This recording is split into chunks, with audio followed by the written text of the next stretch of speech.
Bonjour à tous et bienvenue dans cette nouvelle vidéo où on va parler de mon portefeuille de crypto pour cette année et pour le bull run qui s'annonce. Avant toute chose, j'aimerais quand même qu'on discute un petit peu de trois faits que j'aurais aimé connaître avant de me lancer dans le domaine des cryptos. Donc premier fait, c'est que 90% des projets crypto n'ont aucune utilité et sont de la pure spéculation. Alors, il va falloir comprendre que la majorité des projets qui sont créés sont pour attirer des capitaux et faire profiter en fait certains investisseurs, soit les créateurs des projets, tout simplement la team, soit les VC. Donc les VC sont des institutions, des institutionnels qui ont des capitaux qui vont investir généralement avant tout le monde et qui vont pouvoir sortir après une période de vesting ou non. Et généralement, ils vont tout simplement dumper leurs tokens sur les petits investisseurs comme vous et moi.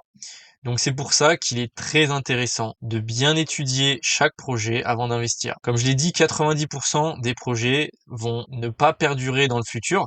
Donc l'idée, ça va être de trouver des projets qui vont avoir une communauté, qui vont avoir une réelle technologie, quelque chose qui va permettre de perdurer dans l'avenir et également une bonne tokenomique. Généralement, pour trouver ce type de projet, vous avez plusieurs possibilités. Donc pour trouver ces 10% restants de projets viables, premièrement, l'idée ça va être déjà de suivre l'argent. En anglais, follow the money. Pourquoi on va suivre l'argent? Tout simplement parce que quand les capitaux vont dans un projet, ça signifie qu'il y a des grosses mains, parce que c'est clairement pas vous et moi avec les quelques milliers de dollars que nous avons pour investir qui allons faire bouger le marché. Ceux qui réussissent à faire bouger le marché, ce sont les mains fortes, ce qu'on appelle aussi la smart money. Et la smart money ont des capitaux qui sont relativement élevés, à plusieurs milliers de milliards de dollars. Et ces grosses mains-là, c'est eux qui vont déjà avoir une équipe complète pour pouvoir analyser les projets, qui ont des connaissances approfondies, qui ont des contacts, etc. Donc quand on sait que les gros capitaux se dirigent vers des projets crypto, déjà on sait que c'est un projet potentiellement qui il y a une crédibilité derrière. Donc il va falloir s'intéresser à ce type de projet-là. Comment on peut les repérer? Simplement, vous pouvez vous diriger sur CoinGecko et ici vous avez un répertoire, donc crypto-monnaie. Vous allez pouvoir trier sur 7 jours par exemple les projets qui ont le plus performé. Par exemple, en l'occurrence là on a Caspa, qui est un projet très intéressant. Je vous laisse faire vos propres recherches, c'est pas le sujet de la vidéo pour l'instant. Donc ça va vous permettre de regarder les projets qui ont le plus performé au cours des 7 jours et après vous pouvez ajouter, personnaliser et rajouter 30 jours, etc. Vous avez le top, vous avez des catégories top gainer du mois, des 6 mois, etc. Donc vous pouvez vraiment tout faire avec ce type de plateforme. Donc là c'est CoinGecko, vous avez aussi CoinMarketCap qui peut être intéressant. Donc là ça va être déjà la première stratégie pour opérer des projets qui sont fiables. Suivre les capitaux tout simplement. Deuxième chose pour opérer des projets intéressants, ça va être de trouver un narratif qui est intéressant. Donc quand je parle de narratif, c'est tout simplement une thématique sur laquelle les investisseurs vont se pencher pour pouvoir investir. Et en l'occurrence, en ce moment, comme vous avez pu le voir, je pense, sur les nouvelles de la finance actuelle, Nvidia est en train de péter des records. L'entreprise fait des ATH sur ATH.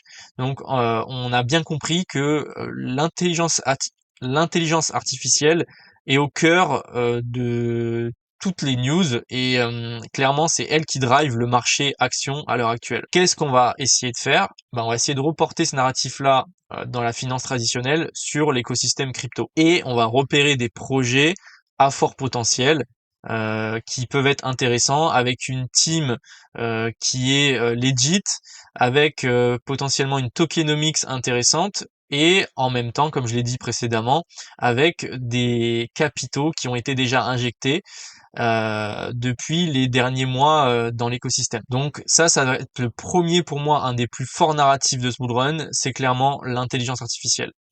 En deuxième narratif, je dirais que ça serait la dépine. qui est en étroite corrélation en fait avec l'IA, tout simplement parce que la DePIN, c'est un narratif qui va permettre de décentraliser les infrastructures et de proposer en fait des services à distance. En gros, pour vous donner un exemple, si on prend l'exemple de Render, Render c'est une plateforme qui va permettre aux utilisateurs de cette plateforme d'utiliser de la puissance de calcul de GPU à distance. Donc par exemple, vous avez une carte graphique chez vous sur votre ordinateur, vous avez une tour qui n'est pas utilisée et vous souhaitez euh, mettre en location votre puissance de calcul sur Render, eh ben, c'est possible et c'est une entreprise ou un prestataire ou un particulier qui va acheter votre puissance de calcul pour pouvoir l'utiliser pour par exemple faire du machine learning sur de l'IA, du traitement de données, etc. Donc il y a beaucoup d'utilisation et pour moi c'est un secteur qui est très intéressant et très complémentaire à l'IA. C'est pourquoi mon portefeuille est composé aussi pas mal de projets d'épines. Et pour finir, je dirais que les projets intéressants à investir en termes de narratif pour ce bull run, ça va être les RWA. Les RWA, c'est les Real World Assets. Donc en fait, c'est tout simplement de la tokenisation d'actifs du monde réel. Quand on parle de tokenisation d'actifs du monde réel, ça va être par exemple intégrer de l'immobilier réel dans la blockchain. Donc ça va nous permettre par exemple d'acheter des biens immobiliers avec nos crypto-monnaies et de pouvoir en tirer du rendement. Ou bien alors, je pense que vous connaissez tous les obligations, de pouvoir spéculer sur la valeur des obligations américaines ou acheter des obligations et avoir du rendement sur ces stablecoins. Donc ça peut être une idée. Et donc il y a beaucoup de projets RWA qui vont être intéressants. En plus, on a le CEO de BlackRock qui a clairement mis en avant ce secteur, ce narratif. Donc, je pense que c'est vraiment un plus pour nous dans l'avenir. Maintenant, on va s'intéresser à pourquoi c'est le meilleur moment d'acheter et pourquoi je suis très positif sur l'avenir des crypto-monnaies. En grand 1, je dirais qu'on a je sais pas si vous l'avez vu ces derniers mois, mais un gros intérêt institutionnel dans le monde des cryptos. On a eu les ETF, donc Bitcoin, Ethereum, qui ont été acceptés. On a aussi l'ETF Solana qui est en cours de demande. Donc en fait, là, clairement, ce que ça veut dire, c'est que les grosses mains, les plus gros de ce monde sont OK pour que l'écosystème des crypto-monnaies perdure dans le futur. Pourquoi? Déjà, grand 1, c'est parce qu'ils vont pouvoir faire énormément de profits avec. Grâce aux ETF, BlackRock, donc qui est le plus gros fonds d'investissement au monde, va engranger énormément de frais de gestion sur cet ETF. Donc eux, c'est tout bénef. En grand 2, ils ont compris que la technologie des crypto-monnaies était intéressante et vise à se développer dans le futur.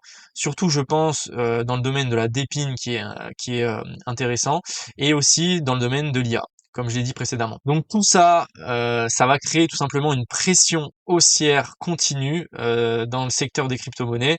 Imaginez que BlackRock, avec leur ETF, donc Bitcoin, propose donc aux fonds de pension américains d'intégrer 1 ou 2% de parts de crypto-monnaie pour les investisseurs américains, ce qui permettra en fait d'avoir un afflux constant de liquidités dans l'ETF, puisque les Américains, comme on le sait, n'ont pas de retraite et ils se créent leur propre retraite en investissant dans l'immobilier, dans des actions, etc. Deuxième point intéressant pour l'écosystème, et pas des moindres, c'est la supply de Bitcoin. Comme on le sait déjà, on a une supply totale de 21 millions de Bitcoin.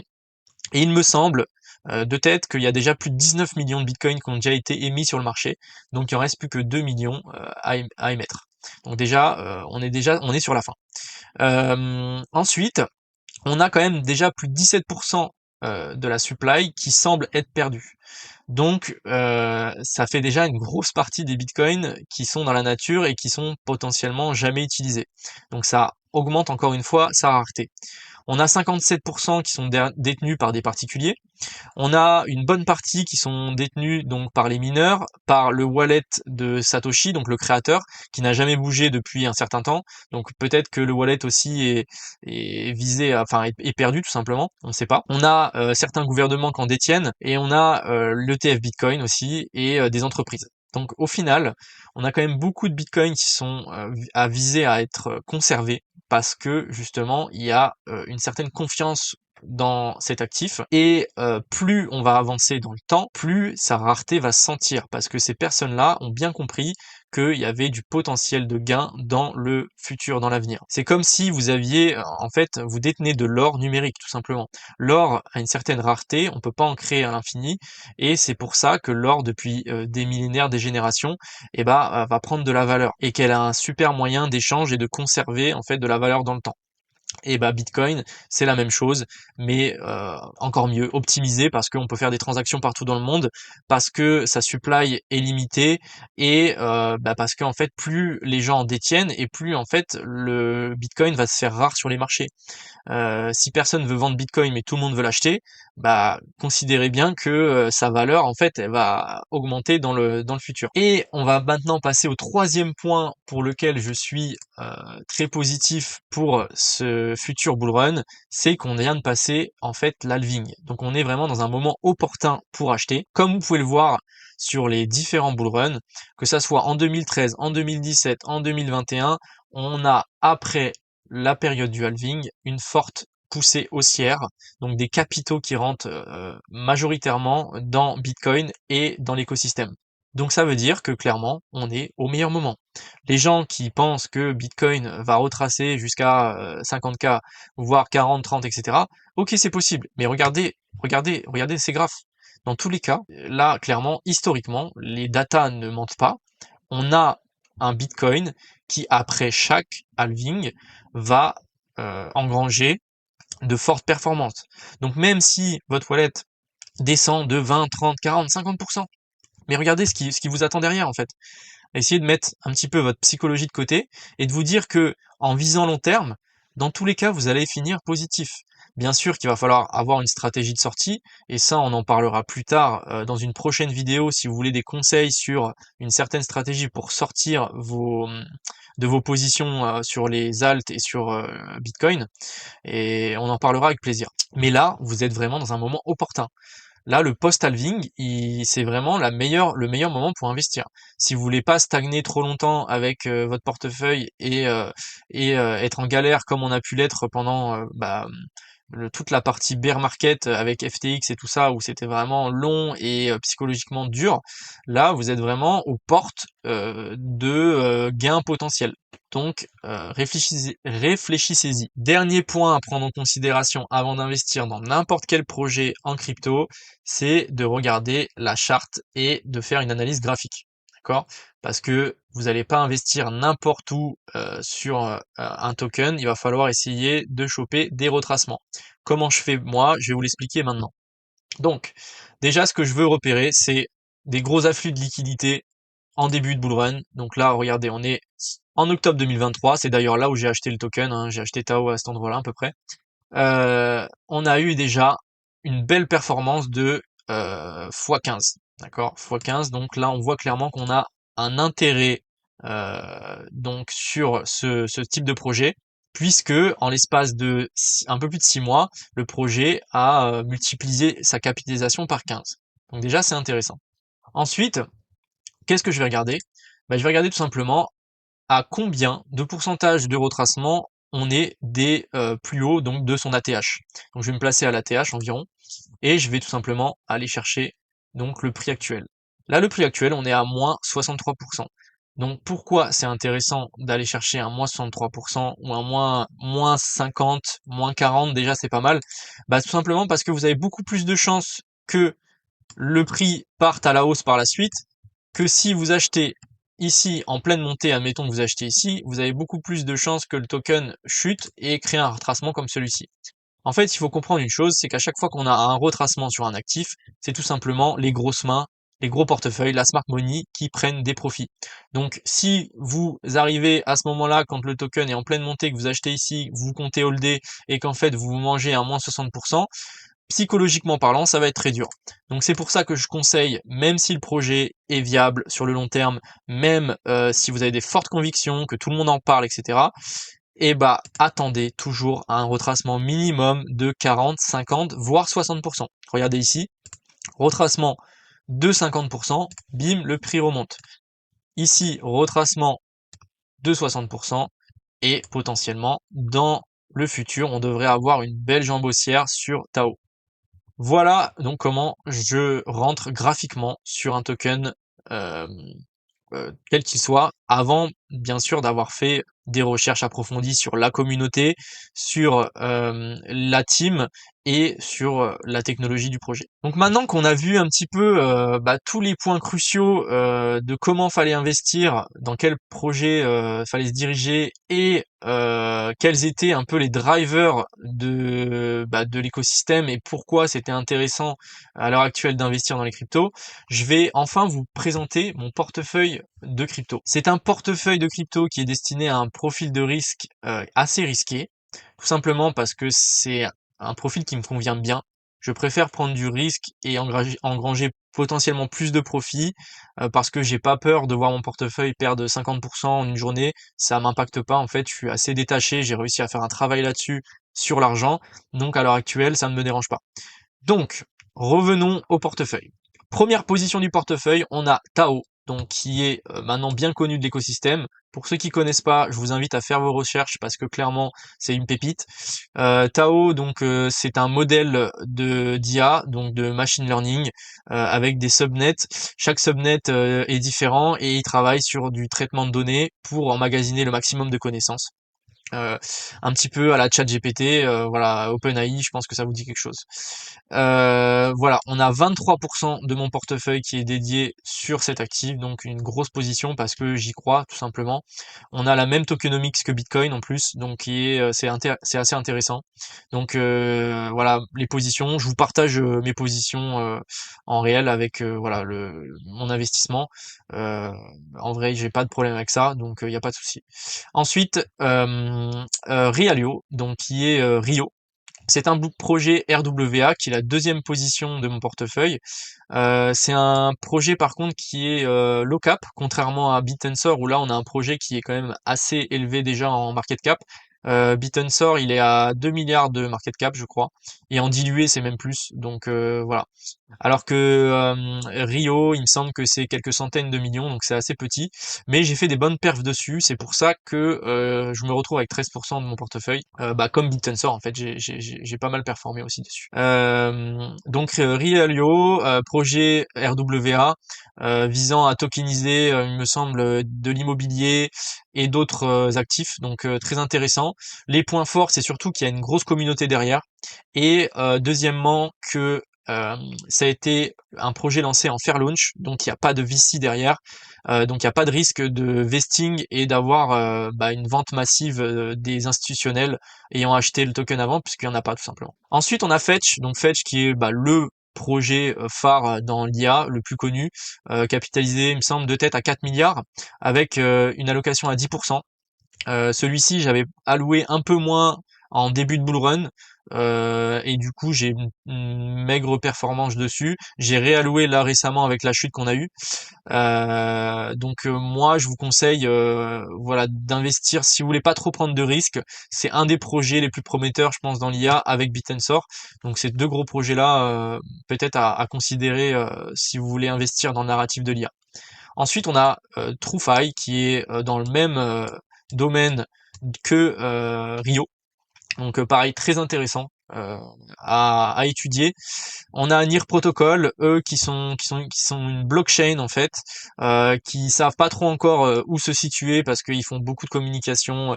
Avant c'était sur une blockchain rapide, etc. Maintenant ils se sont tournés sur les RWA et puis l'IA et puis machin. Donc en fait ils sont un peu partout et c'est intéressant, donc j'ai quand même une petite partie de mon portefeuille dedans.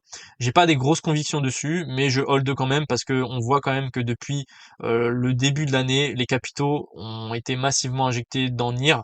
Donc moi, comme je vous l'ai dit au début de la vidéo, je suis les capitaux et c'est un projet qui a quand même de la bouteille, qui est clairement bien en place. Donc pour moi, c'est important d'être positionné dessus. Cubic, un nouveau projet. Donc c'est un proof of work basé sur du machine learning. Pareil, un projet intéressant que j'ai pas assez creusé, mais je vois qu'il y a une grosse communauté derrière. Il y a eu pas mal de capitaux injectés cette année dans ce projet, donc on a eu une grosse montée. Je suis rentré sur un retracement là, donc j'attends de voir ce que ça va donner dans les prochains mois. Mais projet assez intéressant avec un CEO qui est vachement assez technique et ça a l'air d'être prometteur. On a Dion, donc Dion qui est un projet, donc c'est une blockchain euh, avec des énergies renouvelables. Donc tout nouveau projet sur les énergies renouvelables. Pareil, pas mal de capitaux ont été injectés récemment. Il y a une belle communauté autour aussi, donc j'ai investi dessus. Arweave, qui est un projet qui est dans la data, donc dans la donnée. Donc c'est complémentaire en fait au narratif premier que je vous avais expliqué avec les crypto-monnaies. Octaspace, qui est donc de la dépine, avec, comme je vous l'ai expliqué tout à l'heure, comme Render en fait, c'est de l'infrastructure décentralisée, de la location de cartes graphiques en fait, tout simplement. Network, c'est aussi de la dépine, projet intéressant qui est utile en fait à chaque fois qu'on veut implémenter une blockchain. Donc je vous laisserai chercher parce que c'est assez technique et je me rappelle plus, ça fait quand même un bout de temps que j'ai investi dessus, mais je sais que c'est un projet prometteur. Deuxième partie de mon portefeuille, on va avoir donc Tatsu. Tatsu qui est comme ChatGPT un modèle d'IA construit sur Bitensor. Donc projet visant à créer tout simplement un modèle de langage comme ChatGPT en fait. Donc intéressant mais très faible market cap. Donc j'ai investi une petite partie et là clairement je suis en perte parce que j'avais investi plus que ça. Donc on verra bien ce que ça donne dans le futur. Pour l'instant, je hold ma position parce que j'ai des convictions comme quoi Tao va repartir. Et si Tao repart, peut-être que Tatsu devrait aussi reprendre de la valeur. Ensuite, on a Oasis Network, donc Rose, qui est un projet déjà assez ancien dans la data, donc bien complémentaire à l'IA. Intéressant, j'ai alloué une petite partie de mon portefeuille. AirTor Protocol, donc Ator, qui est de la dépine. Donc je vous laisserai faire les recherches, je vais pas détailler chaque projet, mais pareil, projet intéressant, grosse communauté, beaucoup de capitaux injectés ces derniers mois, donc à creuser. DNX, c'est une blockchain, pareil par rapport à l'IA, donc il y a pas mal de trucs intéressants à creuser dessus. Rollbit, c'est un casino en ligne, donc qui a bien performé en tout début de bull run, là, quand le Bitcoin était aux alentours des 25-30 000, et là en ce moment il retrace beaucoup, donc je pense qu'il s'est fait un peu oublier, et j'imagine que c'est un narratif qui devrait revenir, donc à creuser. Je pense que voilà, j'ai mis une petite cartouche dessus, mais il y a forte possibilité, vu qu'il s'est fait oublier, que dans les prochains mois on ait un réveil de RLB.